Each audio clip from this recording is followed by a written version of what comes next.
Hi everyone, it's Zoe and welcome back to the Flicker of Hope Foundation's YouTube channel.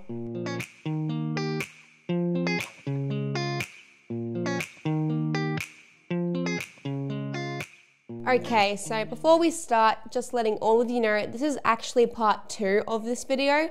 So if you haven't seen part 1, I definitely recommend going to watch that one first and then coming back over to this one. So I hope you enjoy.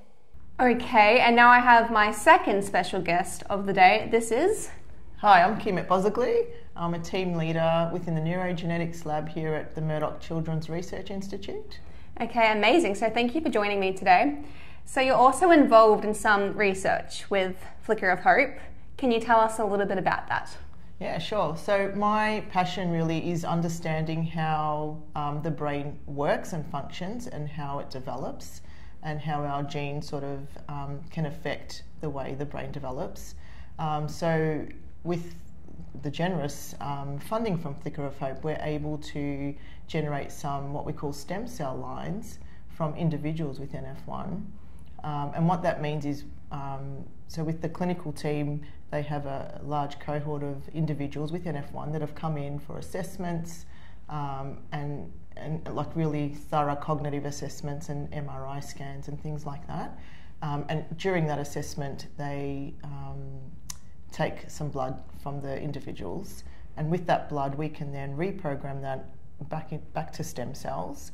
And those stem cells are very important because then we can push them into different tissue types. And in our case, it's brain cells, so neurons. And what we're looking for is trying to understand what might be going on with those, the development of those neurons. It's really interesting when you think of the whole picture.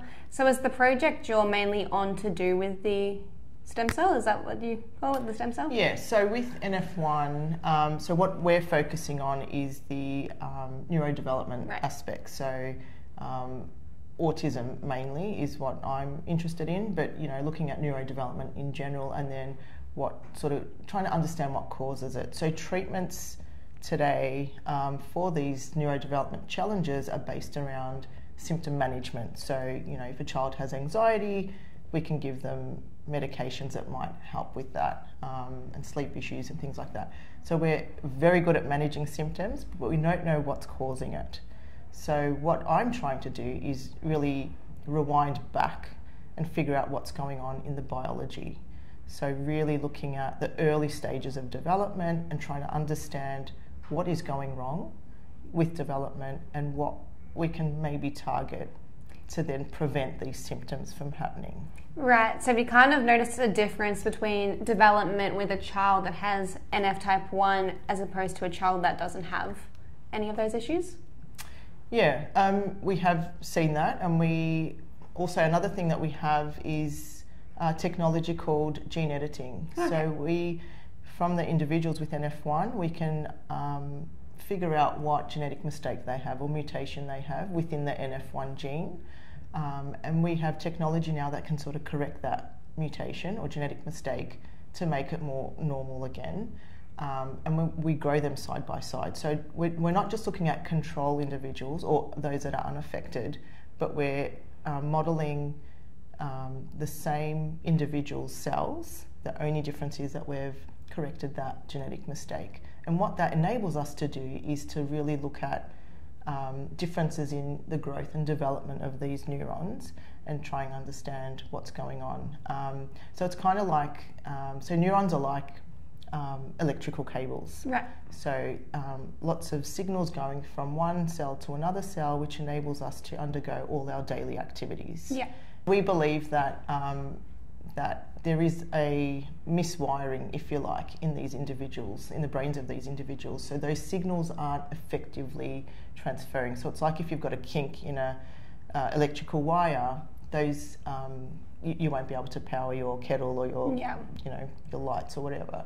So we think that there's a deficit there with the connectivity, and we have seen that in our stem cell lines or our neuron models that we've generated from these stem cell lines, which is really fascinating. So now we're trying to understand what's driving that and how we can sort of correct that using different modalities, if you like. Yeah.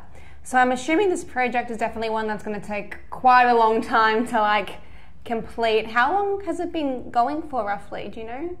Great question. And yes, it does take a long time. So I think the first stem cell model that we started was in 2020. Okay.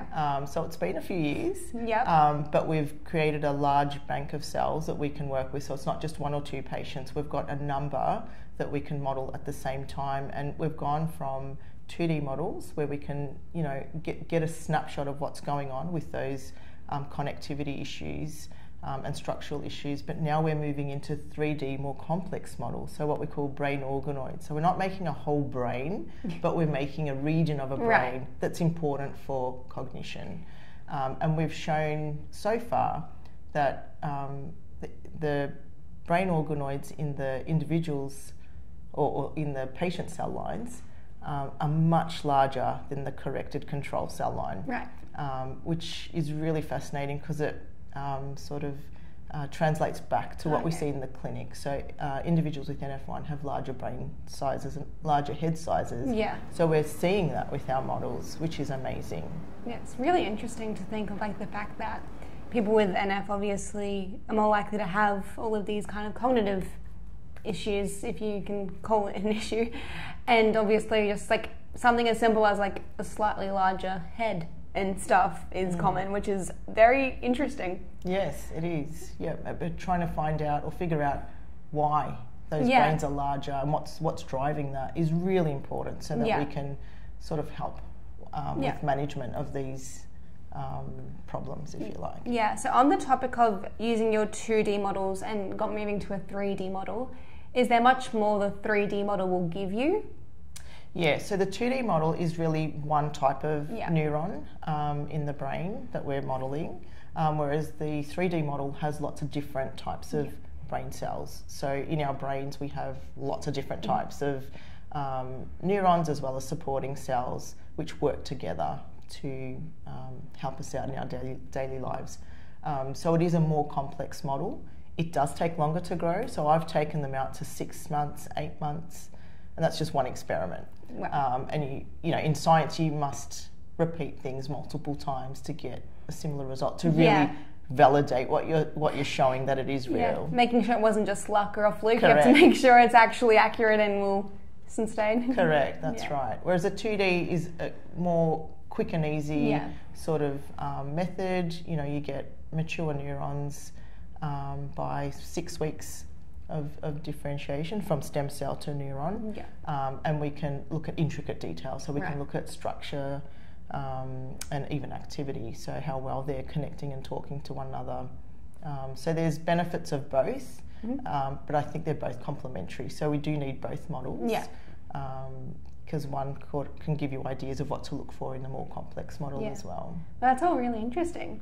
Is there anything else you'd like to add about your research? Or? Really great question. I guess our ultimate goal with this project is to find better treatments for these individuals and not just symptom manage. And by understanding the biology of what's going on, we can then do a high throughput drug screen using thousands of different compounds. And with these compounds, we're hoping to be able to correct these deficits that we see in the cell line. So I mentioned that there might be a communication deficit between the neurons. If we can find a compound that can correct that in our cell models, then it could be a pathway forward into future clinical trials and ultimately lead to more personalised treatments for individuals, rather than saying try these 2 compounds or drugs or medications. We can more confidently provide treatments to those in a more personalised way. Yeah, well, amazing. Well, thank you for sharing, and thank you for telling us all about your research. No worries. Thanks for having me on. Yeah. Okay, that is it. I hope you enjoyed it and I hope you learned something new. I found all of this really, really interesting, and I hope you did as well. So as always, please remember to like, comment and subscribe, and all of our important links are in the description box below, so our Facebook, our Instagram and our website. Thank you for watching, and I'll see you next time.